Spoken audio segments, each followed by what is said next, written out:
Today we're going to talk about early Head Start home visiting and the potential interface with family life education. These two are a good fit because they have the potential to put families as catalysts and in front of their own lives. A quick reminder of our foundation: family life education stands for prevention, it stands for skill building, it stands for education, it stands for collaboration, and the idea of being therapeutic without being therapy. And it really takes someone who is willing to collaborate and work with families and allow them to be the driver for this to be successful.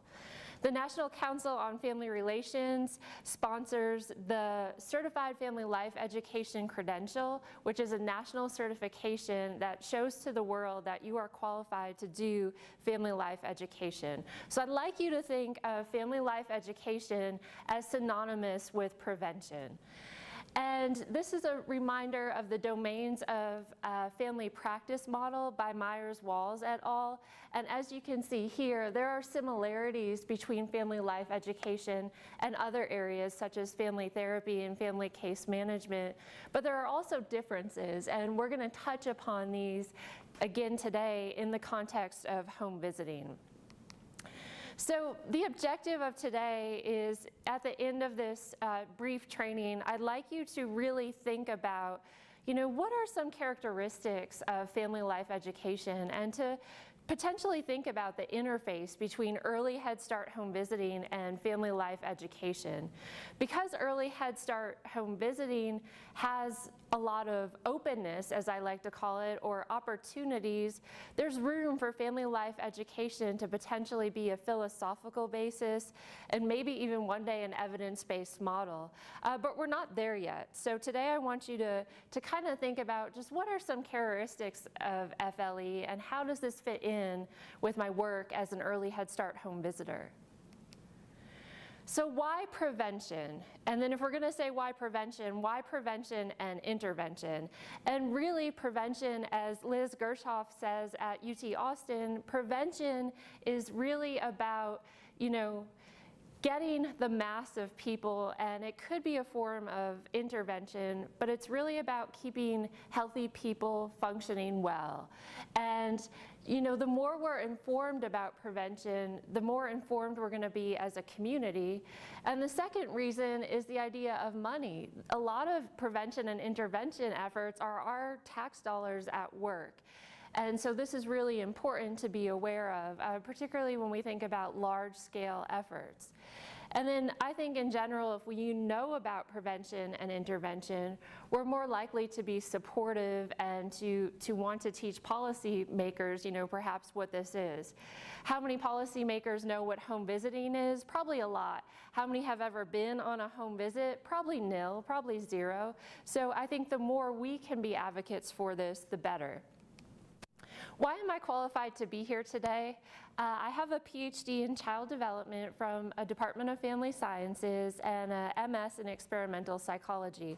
I've also been teaching lifespan development for approximately 17 years. So I really like to think about conception to senescence with the idea of things that happen, as you probably all know, early in life, have the potential to impact later adult outcomes, which is a really important link, particularly if we think about the ACEs study, which was done in 1998 by Ph.D. and colleagues, that really showed if there are adverse childhood experiences, there could be negative outcomes later in life. I'm also a certified family life educator. I've been so for approximately 10 years, and in 2016 I was NCFR's CFLE of the year. I have done and am doing work in Head Start, early Head Start, and with parent education. So what is prevention and intervention science? Interventions really are organized efforts to alter a process in order to affect a more positive or less negative outcome. And then preventions, these are efforts to intervene before the problem happens. I know family life educators like Walsh et al. tend to use prevention and intervention as synonymously. Others in the medical field tend to make a distinction. But interventions, you know, there is a problem in place, and we want to alter this process to perhaps have that positive. And prevention, we want to get there before it happens. And that's primary prevention in a lot of cases, or secondary prevention where the problem is in place and we want to slow it down. And we can't talk about interventions and preventions without talking about policies. Policies encompass government laws and programs that are aimed at preventing or intervening on social problems. This figure here is really helpful in thinking about this hierarchy of interventions. And at the top of the triangle, medical professionals would call this indicated, and family life educators would call this tertiary prevention. And this is the problem is in place. So the individual has a mental health problem comorbid with substance abuse. So there are problems in place. The yellow, the next level of the hierarchy is the idea of secondary prevention, or what medical professionals call targeted prevention. And here we have some families who are at risk, and we want to slow it down. Home visiting is this yellow area. This is targeted or secondary prevention. And at the bottom that's when we're serving the masses. These are programs for everyone. This is primary prevention. Things are looking good in an area and we want to keep them that way, or we want to help families reach goals, or we want to work with them to get resources they need. So for home visiting, although home visiting itself is here, a lot of families could also benefit from, you know, setting goals and doing more to keep those aspects of their lives that are going well, you know, to maintain that. And when we think about interventions and preventions, we have to acknowledge the theoretical foundation of, you know, what's going to make people change, or what's going to make them want to reach a goal.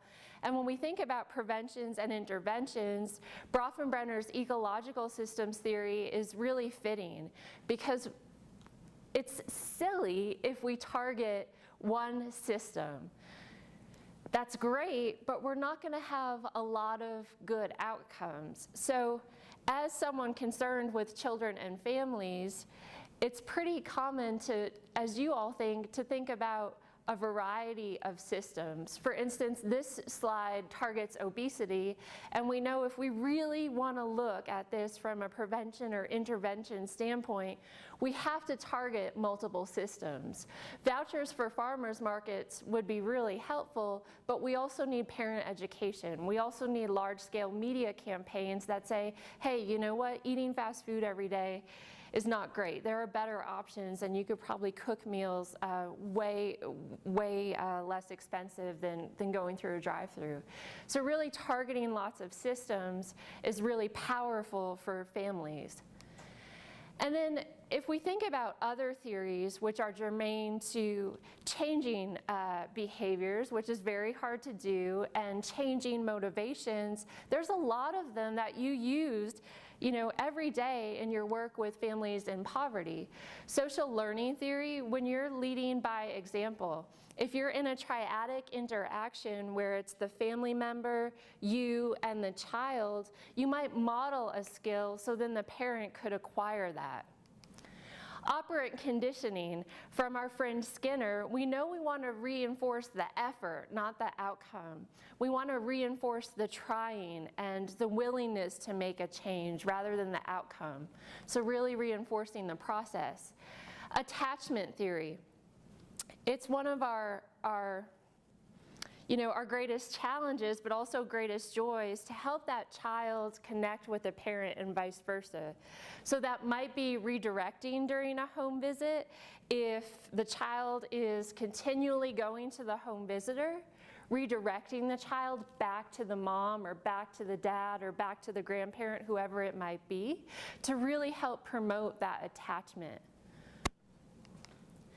Family systems theory is really important when we think about families in poverty because we really want to try to push that whole system forward, because one family member could kibosh all of your efforts. So we really have to look at families as interdependent and coherent and trying to make them as coherent as we can be. So really trying to build up the family system. The Domains of Family Practice model by Myers-Walsh et al. Breaks down similarities and differences between 3 areas, and family life education has its charge on the ideas of primary prevention and secondary prevention. So with that, education is really important. You know, having this broad, inclusive knowledge base, as most home visitors do, and looking at skill building and looking at, okay, where are the risks and how can we help those, but what can we do where areas where they are functioning really well, and how can we build them up even further? Because empowerment, essentially at the end of the day, empowerment comes from the individual, but we want to set the stage for empowerment so that families can be catalysts in their own lives. And you just become an important part of that triad, but they're really driving. And it has some similarities to family case management and family therapy, but really, we would encourage home visitor burnout if we wanted you to be family life educators, family therapists, and family case management. So this approach is really about getting you to center here and to realize, yes, you have a part in this, and yes, you have a part in this, but really your effort is on family life education. The goal of family life education, family therapy, and family case management all share the same goal of strong, healthy families. Family life education is really the profession that strives to help families build knowledge and skills. It's different than family therapy, where there's a lot of repairing relationships and repairing functioning going on. Family life education is primary and secondary prevention. Family therapy is a lot of secondary and tertiary prevention. And family case management, I call these folks the firefighters. They're really in the front line. They're doing tertiary prevention, helping families comply with legal and policy systems so they could locate resources right now, but all sharing the goal of strong, healthy families. Justin Petkus took the Domains of Family Practice model by Myers-Walsh et al., and he broke down how family life education is similar and different from family therapy and family case management. Again, family life education, it's robustly based on the ideas of prevention, education, skill building, and coaching. Home visitors are a perfect fit for family life education because home visiting in and of itself is secondary prevention with room to bring in primary prevention. Joint problem solving is really important. It's an important part of the triad where you're working out and collaborating with families together. If you're setting present goals and future goals, you're helping them problem solve so that they can then be catalysts of their own lives once you leave the home visit. Collaborative planning approach is really important. You want families to have buy-in, so you might have a goal sheet where at the end of each visit you collaboratively plan, okay, what's going to happen when I'm gone, and what is something that you're going to have done by the time I return next week, or what's a long-term goal that, you know, by winter this could be accomplished, and then what do you need to do this, what attitudes do you need, what knowledge, skills, resources, etc.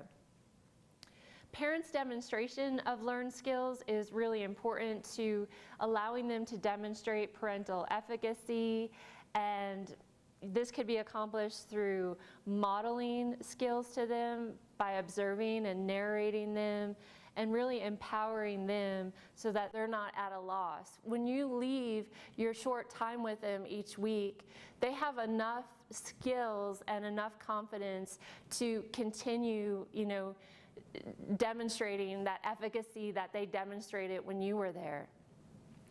If you model these skills, perhaps they'll feel more comfortable demonstrating. If you narrate what they're doing, if you try to educate them about why it's important.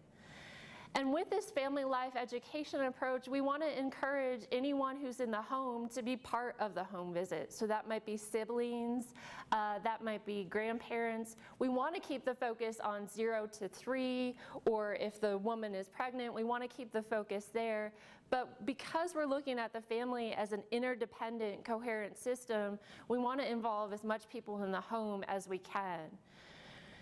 The goal is to empower families, and families have to reach this idea that they're empowered through themselves. And we don't just want to look at short-term fixes.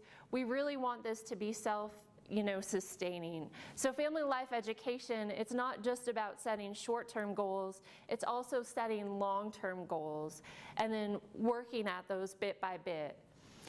Parent education is really helpful with an emphasis on attachment. Why is this relationship important? Why are these shared activities important?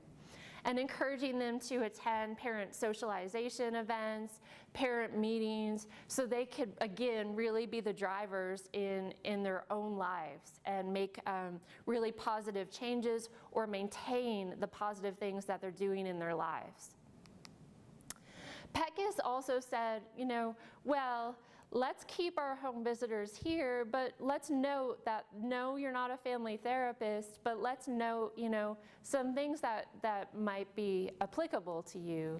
And the idea of drawing licensed therapists in for referrals, assessments such as the ASQ, and etc. So yeah, you share a little bit of assessment and screening duties, but a lot of that is going to rely on the mental health professionals. And then family case management, you might work with other professionals to coordinate services. But again, although we share overlap, and although some you will be in these other circles sometimes, really family life education, your empowerment of the families really this is your home. So again, just to quickly review, the home visitor role is here, although there might be some overlap at times.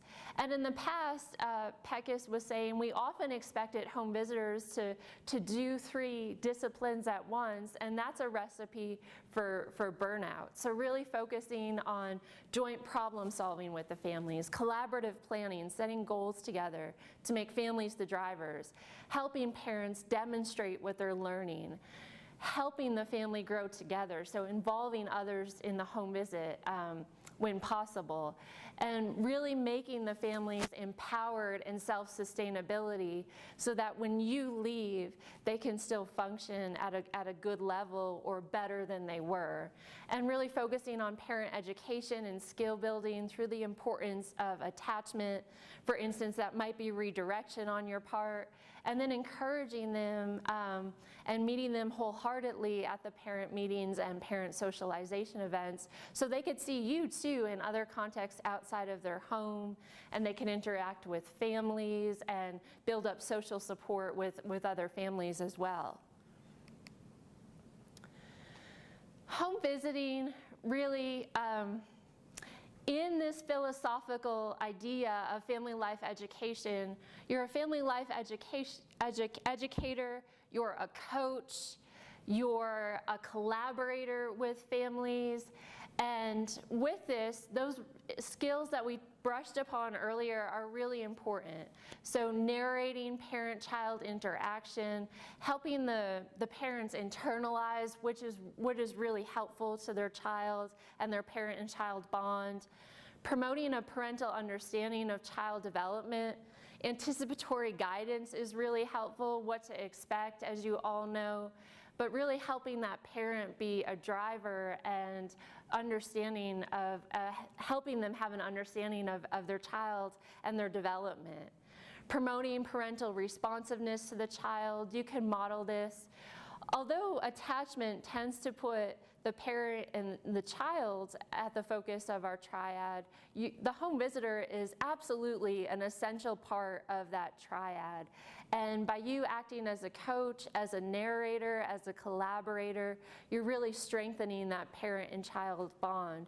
So the triad actually is a good way to high quality home visits. So we can't take ourselves out of the triangle. You're very much an important part of the home visit. The goal is really long-term self-confidence and skill building. And so this might have you question some of the practices that you're doing. For instance, the toy bag is really contentious. If we bring toy bags into homes of families in poverty, when you leave and you take those toys with you, what happens to the family? You know, could we use things in their home that they already have? Could we meet them where they're already at? So if they're in the kitchen doing something and you arrive for the home visit, could you start shadowing them and meet them where they're at, and let the home visit kind of evolve that way by them being the drivers? We want to discourage reliance on service providers, so knowing when they need services and knowing when they don't, and making sure you keep boundaries within that triad so they're not overly dependent on you. We want to keep the confidence that you see when you're there, the efficacy that you might see when you're there. We want that to continue after the visit, and one way to do that is to empower the families to be drivers in their own lives. We want to promote parent and child attachment, guide parents to understanding child health, safety, nutritional needs, and provide avenues to make sure child's needs are met. And this is not always easy for parents to get. If there's a child on the porch and the bars are really, far apart and the child could fall off the porch, letting the parent know that we need to redirect the child back inside, or the child can only be outside when the parent is on the porch. That laid-back, logical approach is really good, but child health and safety and nutrition should be at the forefront. And this is, of course, as you all know, to make sure the child's basic physiological needs and safety and security are met. This past summer, I had the opportunity to visit the only early Head Start program in the United States that is using a family life education approach. And so I got to spend time with their mission statements and the purpose of their home visiting. And sorry, we're having a little bit of tech difficulties here. And the mission, to deliver comprehensive services to low-income children under the age of 5 for Head Start, and promoting the family's well-being and development. And this site was, they call themselves Head Start, and it encompassed early Head Start and Head Start. And when we break it down further, they actually incorporated family life education into their mission of the home visiting unit. They wanted to ensure best practice family life education principles are utilized in early Head Start home visits to provide children and families an enriched family life through a strengths-based prevention, education, and collaborative approach.